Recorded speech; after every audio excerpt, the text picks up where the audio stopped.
We're following breaking news out of Hampton, a deadly shooting inside a business. Right now, police are at Phoebus Auction Gallery on East Mellon Street. That is where detectives tell us they found an employee dead from a gunshot wound. According to police, their preliminary investigation revealed another employee at the auction gallery shot the man to death. They are still investigating exactly what led to the deadly gunfire. We have a crew on the scene gathering information. We will bring you the latest developments on 13 News Now at 11. Stuck for hours with no relief. You know, we were stuck in traffic 2:30, and we don't get out of there until 10 o'clock.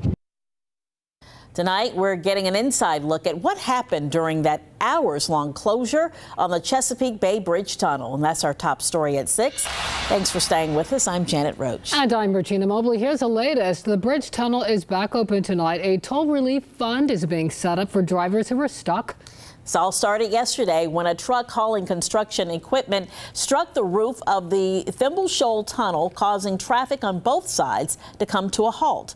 13 News Now reporter Jacqueline Lee found out why that truck was allowed into the tunnel in the first place. The Chesapeake Bay Bridge Tunnel took nearly 17 hours to reopen, and some of the drivers that were stuck on the bridge said it got so bad that some people went to the bathroom on the side of the road.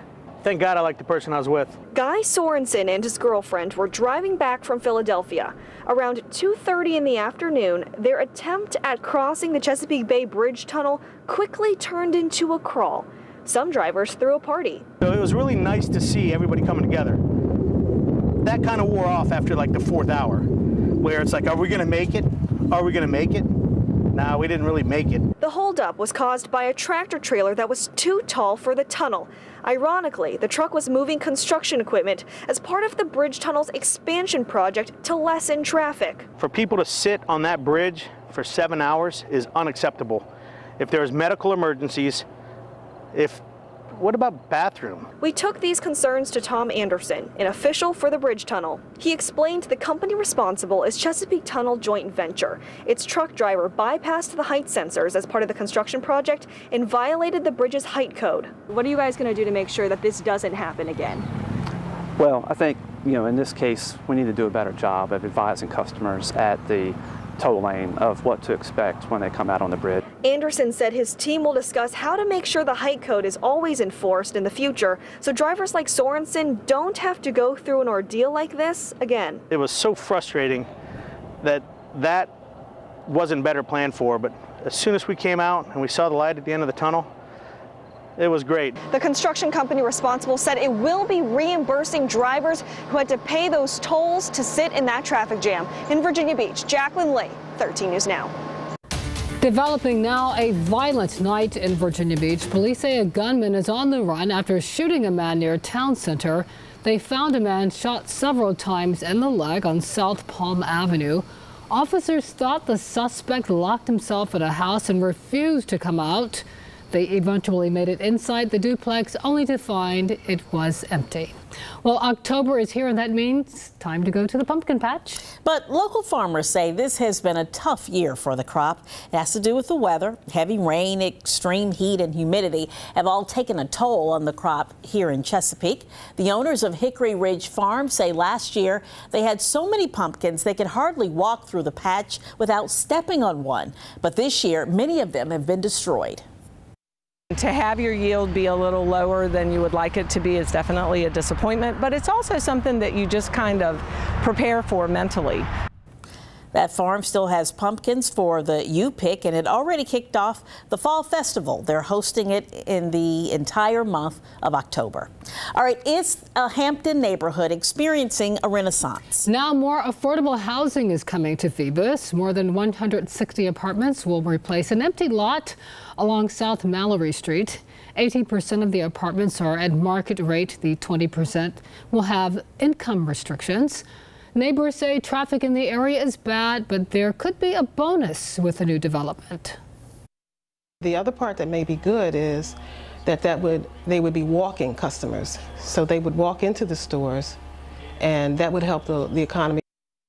The Virginia Housing Development Authority is financing the project. Let's go live outside to Virginia Beach Town Center. On Friday, a bigger and better theater will open here. You will see it on Commerce Street behind the Sandler Center. So we want to know, what attraction would you like to see at Town Center?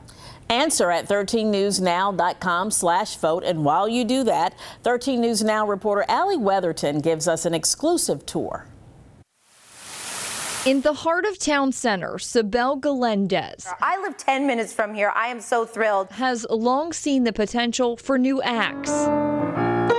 After years in the works, Zeter's American Dream Theater, also known as the Z, will open its doors Friday. We're like the new hip kid on the block, where you're going to see the latest hip performing artist, on the cutting edge of their national recognition. The state-of-the-art building has high-tech features, a studio theater, and a main stage that can hold 300 people. From the center of the stage to the last row is only 30 feet.